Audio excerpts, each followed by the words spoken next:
مع الهموم والأوجاع. لذلك خلينا نبدأ. أول قاعدة: ما تاخذ الدنيا بكل همومها وتفاصيلها بهالجدية.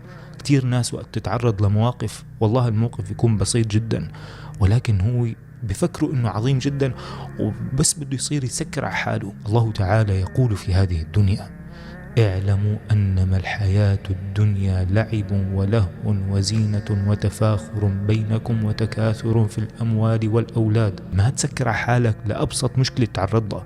نحن توهمنا أنه مدامنا بعصر السرعة فخلص كل شيء لازم يصير بسرعة وبساطة وسلاسل. لا لا لا، الله تعالى يقول: خلق الإنسان في كبد. كل يوم في أذكر حالك بقوله تعالى: وأن ليس للإنسان إلا ما سعى.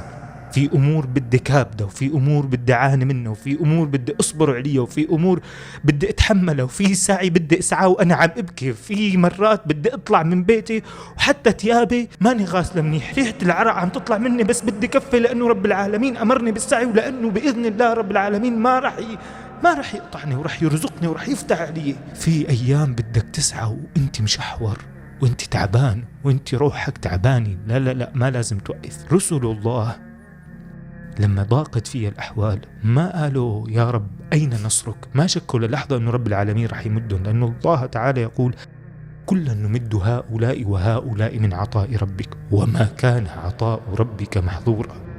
والله تعالى قال في المؤمنين: ولنحيينه حياة طيبة. طيب وين هالحياة الطيبة؟ بنصها التعب وهالأوجاع هاي. الحياة الطيبة بهالصبر.